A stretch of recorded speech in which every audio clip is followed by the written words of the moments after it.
Siéntense un momento.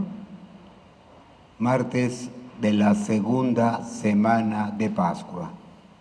Después de haber tenido una primera semana que nos metió en ese ambiente de resurrección para contemplar esta gran verdad de la fe y poder llegar a decir como los primeros cristianos de forma convencida: el Señor ha resucitado, lo hemos visto, hemos comido con Él.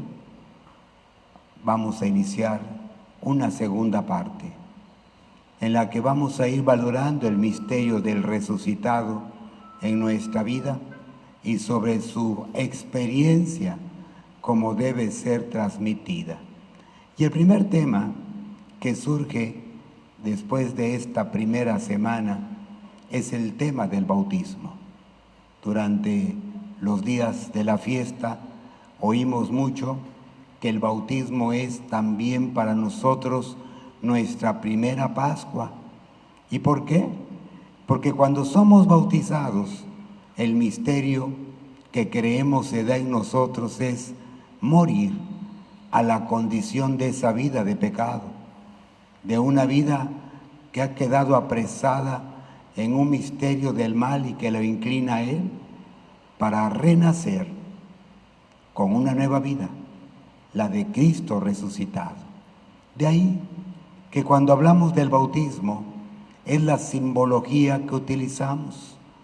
Morimos al pecado, pero renacemos como hijos de Dios. Experiencia que el día de ayer, en la primera parte del texto que escuchamos, quedó expresada en ese diálogo que el Señor tuvo con este hombre llamado Nicodemo. Él se acerca, interesado en los misterios del reino que este hombre viene predicando. Él no es cualquier hombre, es un hombre instruido y conocedor de los misterios que en el Antiguo Testamento se enseñaban. Y por eso la pregunta que en su interés hacia el Maestro tenía que hacer: ¿cómo puedo participar de los misterios de tu vida, del reino que tú anuncias, del Dios y del misterio de Dios que tú predicas? Y la respuesta fue: tienes que nacer de lo alto. No entendió la respuesta. A pesar de ser un hombre conocedor de la tradición judía, de las promesas de los profetas, él piensa de otra manera y por eso hace otra pregunta: ¿cómo puedo nacer? ¿Puedo volver al vientre de mi madre siendo ya viejo? ¿Se puede eso? Y entonces el Señor le da la respuesta de la experiencia de nuestro bautismo. Lo que nace de la carne es carne, lo que nace del Espíritu es espíritu. Es decir, en el bautismo el hombre vive este gran misterio, muere a esa condición de vida del mal para renacer con un misterio de una nueva vida que es la de Cristo resucitado. Hasta ahí la imagen que ayer compartíamos. Continuamos con el texto. Parece que este hombre aún no quedaba satisfecho y convencido con lo que el Señor le decía, y por eso vuelve a preguntar: ¿y cómo puede ser esto?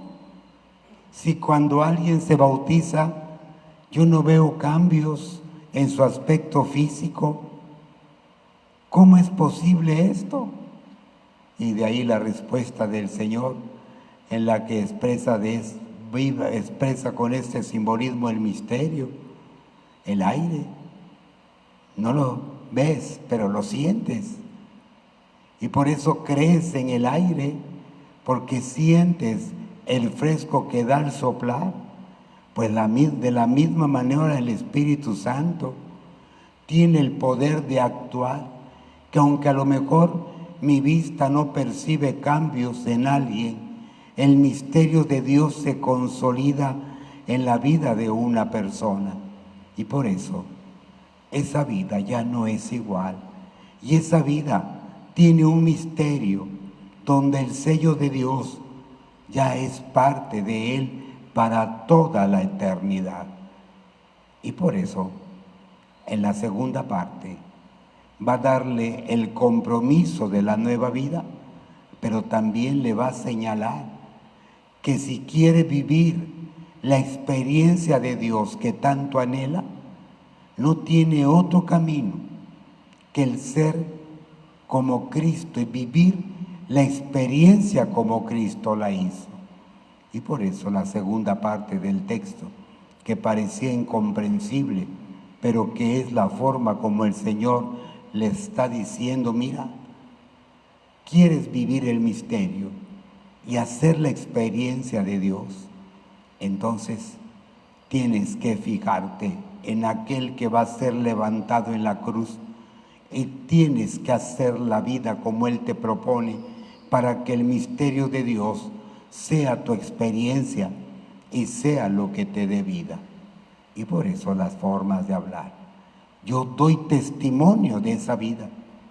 Ustedes solamente pueden dar testimonio de la vida de este mundo. Y aunque dicen saber de Dios, y aunque dicen que conocen mucho de Él, solamente pueden dar testimonio de lo que en tu vida y en la vida tu misterio te ha hecho. Y por eso, si quieres hacer otra vida, y más la del bautismo, entonces tienes que reproducir la vida que yo te doy. Experiencia que se enriquece con la imagen de la primera lectura, que también la semana pasada oímos varias veces en este texto de los Hechos, que dice que los discípulos daban testimonio del resucitado. Y por eso oímos al apóstol Pedro decir en su primera predicación después de este acontecimiento a una multitud de hombres, al hablar de Cristo y de todo lo que hizo, decía de manera muy firme, segura y convencida: y nosotros ahora somos testigos de todo esto. Pero no está hablando de un testimonio de lo que pasó, no está hablando de un testimonio de las cosas que acontecieron, sino de una vida que ahora es su vida y en la cual y por la cual ahora dice esto, que ahora soy yo, es la vida de ese Cristo que murió en la cruz y Dios con su poder lo ha resucitado.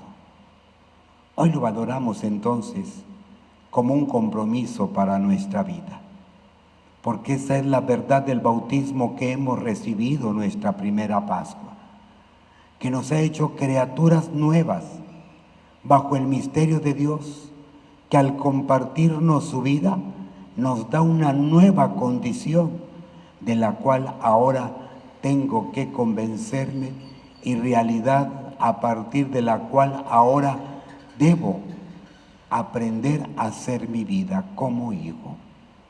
Y por eso la petición continua que la Iglesia nos hace y nos pide y nos dice: da testimonio de tu vida de Cristo. La semana pasada, cuando escuchábamos el texto, hablábamos algo del tema de dar testimonio y nos invitaba el relato a valorar que ser testigos del resucitado, dar testimonio de Él, es mucho más que decir que hemos cambiado cosas morales en la vida. Recuerdo algún grupo que antes tenía, que cada semana se reunían para hacer su reunión como grupo y que dentro de la dinámica que tenían como grupo, después de la reflexión de la palabra, empezaba el momento de los testimonios. No me olvido de esto, porque muchas veces yo les cuestionaba sus testimonios, porque muchas veces que estuve con ellos, los testimonios eran doy testimonio de que Dios me curó. Doy testimonio de que tenía un problema y Dios me lo quitó. Y muchas veces era el comentario y el testimonio. Y a veces yo los cuestionaba y les decía, ¿saben cómo se va a ir aquel que los escuche? Y que a lo mejor tiene tiempo pidiendo a Dios por un enfermo y no lo cura. A lo mejor tu testimonio no le va a parecer tan agradable. Y lo va a llevar a decir, ¿y a mí por qué no me escucha?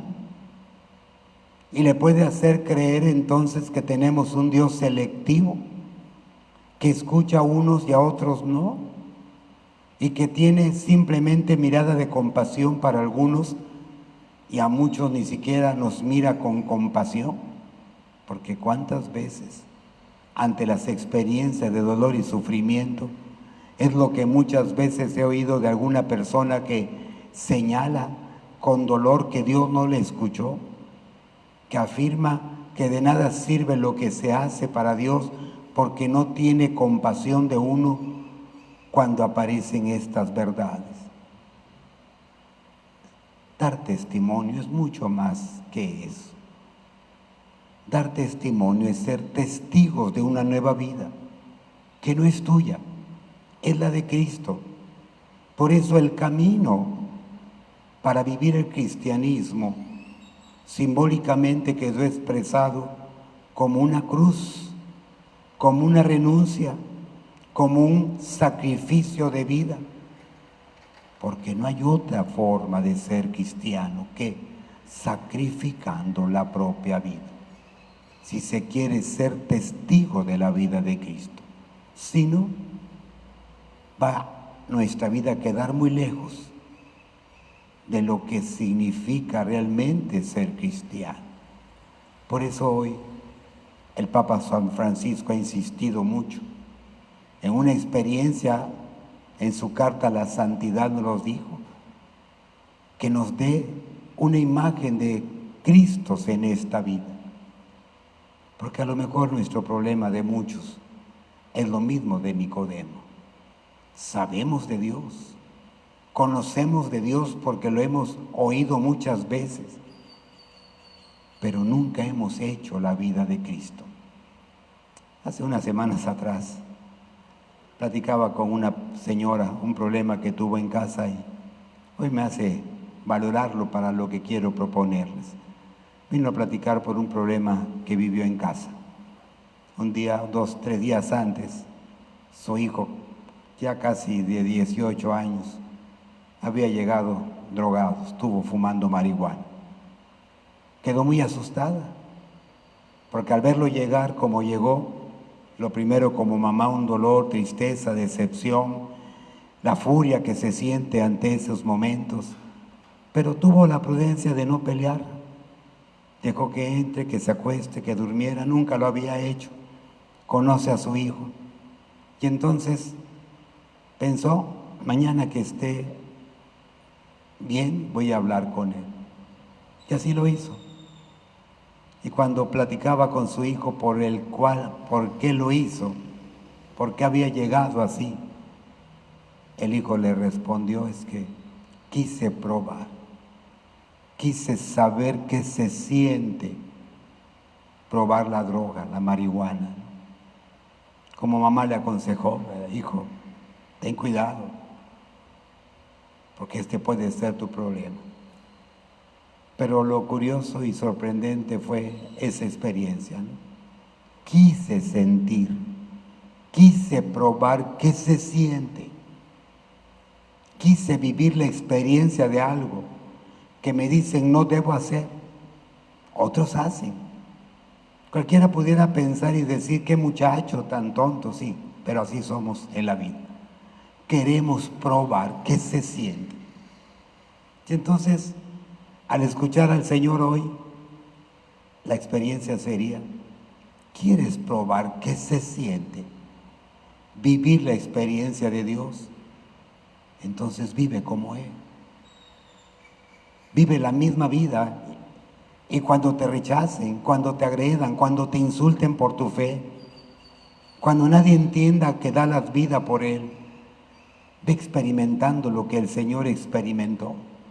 Ve viviendo la experiencia que Él tuvo en su vida. Y ve haciendo entonces la experiencia de tu ser cristiano, que reafirme tu condición de hijo. Pero nosotros no queremos vivir la experiencia de Dios. Buscamos nuestra tranquilidad, buscamos nuestra comodidad, no queremos sufrir por Dios, no queremos dar la vida para Él, no queremos hacer nada para Él. ¿Cómo puedo vivir mi ser testigo si renuncio a mi cruz de cada día? Si renuncio a mi convicción de ser Cristo para vivir como yo siempre he sido. Por eso la gente no va a mirar al Cristo que llevo, va a mirar la vida del hombre como soy con mis defectos, y va a tener la imagen no del testimonio de una vida que es la de Cristo, sino la de una vida que es la mía y que no va a convencer a nadie. Mi vida no convence a nadie, porque en mi vida tengo como todos defectos, virtudes, pasiones. La vida que convence es la de Cristo. Y por eso, bien decía el apóstol Pedro en el primer día de su predicación, somos testigos de esa vida del que murió en la cruz, de la vida del amor, de la misericordia, del hombre que se entregó y sufrió por mí. Por eso hoy las dos imágenes se unen muy bien en esa experiencia. Nosotros estamos llamados a ser testigos de la verdad de Cristo y estamos llamados a dejar esa vida bien grabada en la vista del otro que nos ve, para que así entonces pueda ante nuestra vida decir: ¿por qué vives así? ¿Qué te mueve a hacer lo que haces? ¿Por qué realizas tú una vida distinta? Y entonces sí, con mucha autoridad puedas decir: porque tengo fe, porque creo en Dios, porque creo en Cristo que me da la vida. Pues una experiencia que meditamos hoy y que ojalá nos lleve a esa convicción de fe y poder entonces ser testigos de la vida de Cristo, a la cual estamos llamados por nuestro bautismo. Y en ese ser testigos entendemos como hoy lo que acontece con la muerte, porque vivimos la esperanza. Entendemos, aunque nos entristece la muerte, que no es el final. Y por eso nuestra esperanza está sobre esta verdad. El anhelo y el deseo es una vida de eternidad con Dios, como los primeros cristianos, que hasta en eso dieron testimonio y por eso no les importó morir, vivir hasta ese sacrificio, porque su esperanza era otra, era la vida de Cristo. Y por eso dieron testimonio de todo lo que creían y también de la esperanza de la vida que Cristo ofrece después de la muerte. Pues que así, en este ambiente de Pascua, vivamos nuestros compromisos y nos ayude hasta entender experiencias dolorosas, como lo es también el acontecimiento de nuestra propia muerte. ICM